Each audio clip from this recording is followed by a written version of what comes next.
नमस्कार दोस्तों, आपका हार्दिक स्वागत है आपके अपने YouTube चैनल ज्ञानी गुरुजी में। दोस्तों, आज हम बात करते हैं चाणक्य नीति के 12वें अध्याय की। चाणक्य जी कहते हैं, जिस स्थान पर सदा खुशियां ही खुशियां हो, बुद्धिमान और बुद्धिमती रहते हो, पत्नी मीठा बोलने वाली हो, परिश्रम और ईमानदारी से कमाया धन हो, दुख में काम करने वाले अच्छे मित्र हों, अपनी पत्नी से सच्चा प्यार हो, नौकर अपने मालिक की सेवा करने वाले हों, मेहमानों की सेवा आदर सम्मान से होती हो, ईश्वर की उपासना होती हो, जिसमें स्वादिष्ट और शुद्ध भोजन पकते हों, और जहाँ पर सदा अच्छे विद्वान आते हों, ऐसा घर ही वास्तव में सुंदर स्वर्ग का दृश्य पेश करके शांति का जो है प्रतीक होता है। दयालु व करुणा युक्त व्यक्ति दुखी व कष्टों से त्रस्त ब्राह्मण को जो कुछ दान देता है, जो कुछ उसकी सेवा करता है, वह ईश्वर की कृपा से कई गुना होकर उसे प्राप्त होता है, अर्थात उसका दान सेवा कभी भी व्यर्थ नहीं जाते। अपनी पत्नी से प्रेम और दयालुता, पराये लोगों पर दया, पापियों के साथ कठोरता से पेश आना, विद्वानों के साथ प्यार से बोलना, शत्रुओं के साथ शक्ति का प्रदर्शन, बड़े लोगों के साथ नम्रता का व्यवहार, औरतों पर विश्वास रखना, इस प्रकार के व्यवहार जो लोग करते हैं उन्हें ही भद्र पुरुष कहते हैं। इन भद्र पुरुषों से ही पृथ्वी टिकी हुई है।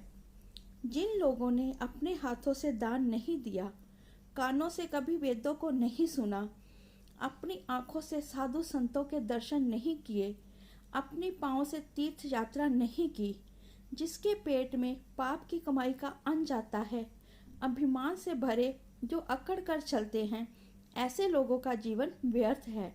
अतः ये स्यार रूपी नीच प्राणियों, तुम ऐसे नीच और अति स्वार्थी जीवन को जितनी भी जल्दी हो सके उतनी ही जल्दी उसे छोड़ दो, अर्थात ऐसे गुण रहित जीवन से तो मृत्यु अच्छी है। यदि करील के झाड़ में पत्ते नहीं आते तो इसमें बसंत ऋतु का क्या दोष है।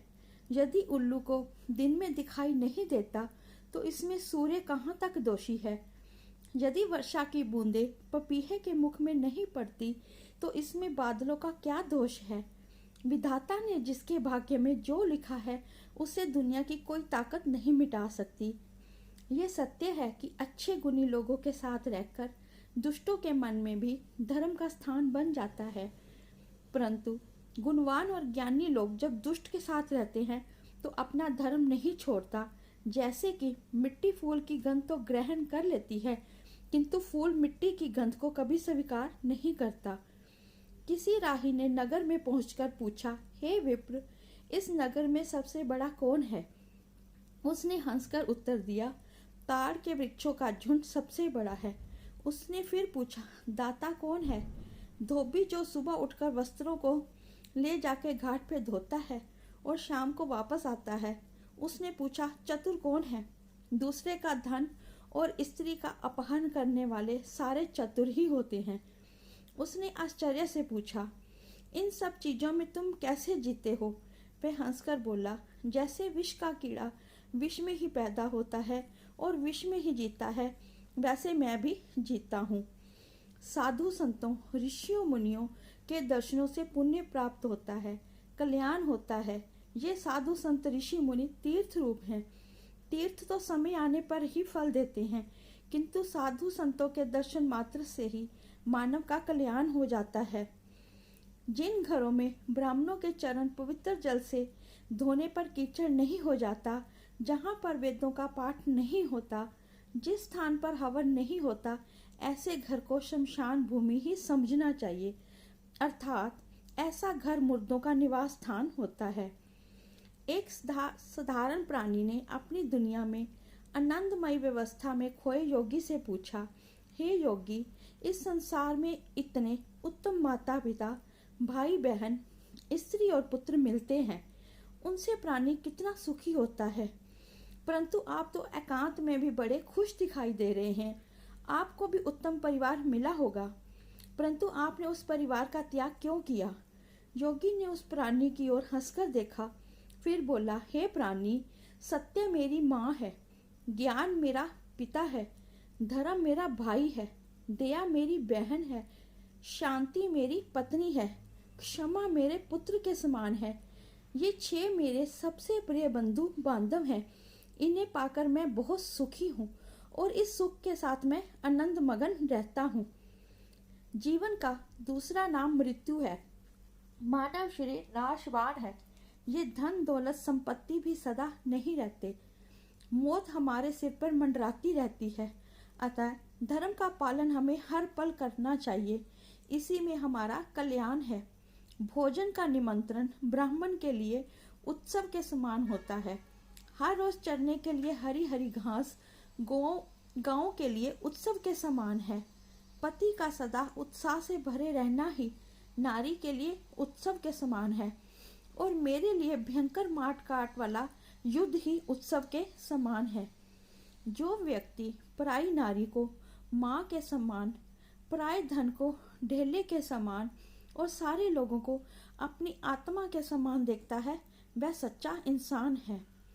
धर्म में तत्परता, मुंह में मीठे बोल, दान देने का अत्यंत उत्साह होना, मित्रों के लिए प्यार की भावना, गुरु के प्रति श्रद्धा और नम्रता, मन में समुद्र के समान गंभीरता, आचरण में शुद्धि और प्रेम, गुणों में सबकी भलाई की कल्पना, शास्त्रों का ज्ञाता और प्रचारक, रूप में सुंदरता और मुख पर हंसी, ये सब बातें केवल अच्छे लोगों में ही देखने को मिलती है।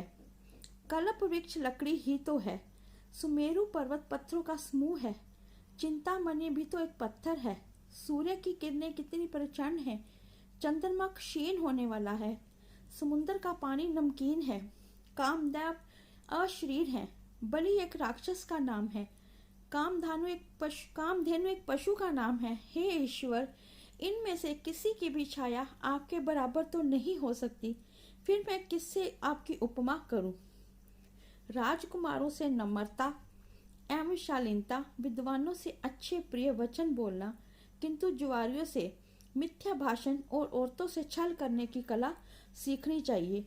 बिना सोचे समझे उल्टे सीधे खर्च करने, अपने साथी ना होने पर भी लड़ाई झगड़ा करने वाले और हर प्रकार की स्त्रियों से संभोग करने वाले पुरुष यथाशीघ्र नष्ट हो जाते हैं। बुद्धिमान ज्ञानी प्राणी को अपने आहार के संबंध में सोच विचार नहीं करना चाहिए। भोजन की चिंता पहले से उसे अपने धर्म की चिंता करनी चाहिए, क्योंकि मनुष्य के खाने का प्रबंध उसके जन्म के साथ ही ईश्वर कर देते हैं। पानी की एक एक बूंद गिरने से घड़ा भर जाता है। एक एक बूंद मिलकर दरिया बनता है। धीरे धीरे अभ्यास करने से हर विद्या आ जाती है। इस प्रकार यदि आप थोड़ा थोड़ा धन जमा करते रहें तो आप बहुत सा धन आपके पास जमा हो जाएगा। ढलती आयु को देखकर भी जो प्राणी पाप करने से नहीं चूकते वह सदा दुष्ट ही बने रहते हैं। जैसे बहुत पक जाने पर भी इंद्रायण के फल में मिठास नहीं आती, वह कड़वा ही बना रहता है। धन्यवाद दोस्तों। अगर आपको ये वीडियो अच्छी लगे तो प्लीज़ इसे लाइक और शेयर करें और इस चैनल को सब्सक्राइब करें।